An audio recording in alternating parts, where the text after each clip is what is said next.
Oxygen देता है हमें,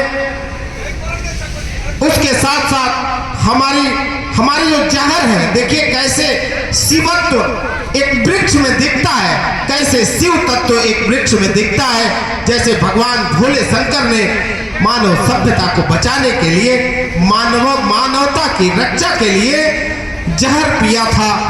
हर पेड़ में वो शिव तत्व आपको दिखेगा। कार्बन डाइऑक्साइड का अवशोषण करते हैं वो, यानी जो वातावरण में जहर है उसे सोखने का काम वो करते हैं। ऑक्सीजन की मात्रा पैदा करते हैं, हमें फल देते हैं। जहाँ पेड़ होते हैं 6 से 7 डिग्री सेल्सियस वहाँ का तापमान कम होता है। जलवायु के संतुलन में एक पेड़ की बहुत बड़ी भूमिका होती है। फल फूल सब कुछ छाया भी देते हैं। और उसके बाद देखिए जब मर जाते हैं तो क्या देवता है, वृक्ष देवता। इसीलिए वृक्ष को देवता कहा गया कि जब मर जाता है वो वृक्ष तो अपनी हड्डियां भी दान करके चला जाता है। हमारे इतिहास में एक महर्षि दधीची का उदाहरण मिलता है, जिन्होंने वृत्रासुर के उस महाराक्षस के विनाश के लिए देवताओं के अनुरोध को स्वीकार कर अपने शरीर की हड्डियां दान कर दी थी। ये तत्व हर वृक्ष में दिखता है, हर वृक्ष में शिव का तत्व और दधीच का तत्व दिखता है। पूरे जीवन एक वृक्ष केवल हमें देता है, देता है, देता है, सब कुछ देता है। बदले में वो हमसे लेता क्या है? हमसे कुछ नहीं लेता। पूरे जीवन की साधना एक वृक्ष की चलती है किसके लिए? हमारे सुखों के लिए, हमारी ऑक्सीजन के लिए, हमारे जहर को पीने के लिए, हमें फल देने के लिए, हमें लकड़ी देने के लिए। सोचिए, देने ही वाला देवता होता है। देवता की जो संकल्पना सनातन धर्म में है वो देने वाले की है। वृक्ष पूरे जीवन देता है।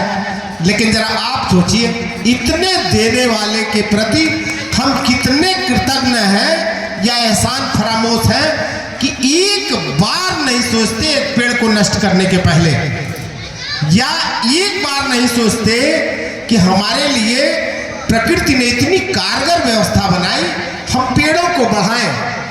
क्या कर लेगी सरकार? जब से हमारे पूज्य महाराज जी ने उत्तर प्रदेश की कमान संभाली, पर्यावरण को लेकर काफी गंभीर काम हुए, लेकिन ये दुर्भाग्य है 6-7 वर्षों में, 6 वर्षों में कि वो चीजें अपने अंजाम तक नहीं पहुंच पा रही।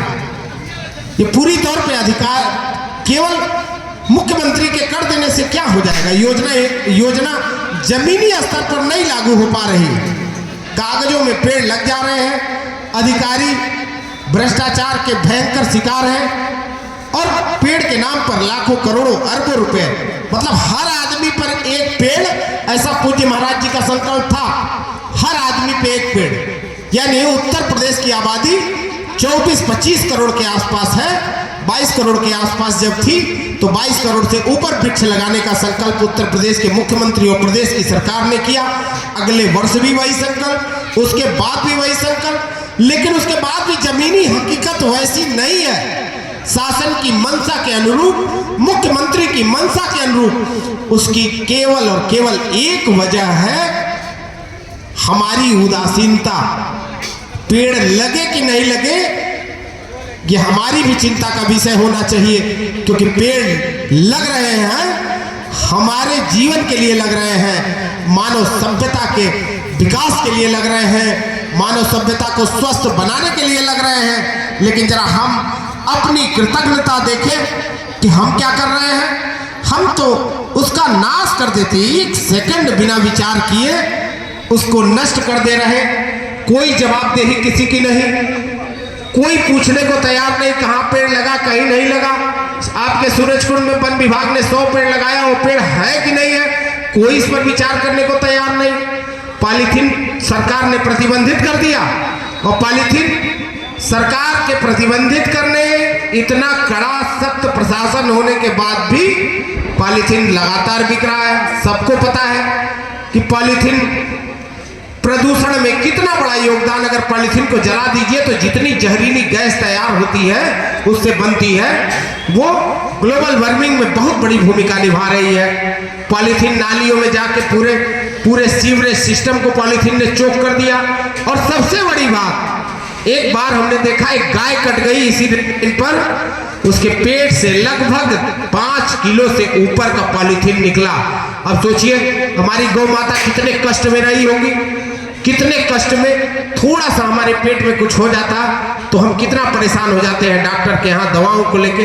वो गाय तो बता नहीं सकती बेचारी, वो बैल, वो जीव तो बता नहीं सकता। पेट में 5-5 किलो पॉलीथीन उनके पेट में, और कितने कष्ट में वो जी रहे हैं, अपना दर्द भी नहीं बता पाते। और हम ठहरे इतने संवेदनहीन हम सारे लोग कि हम जब मनुष्य में एक दूसरे का दर्द नहीं बांट पा रहे तो जानवरों के दर्द की कौन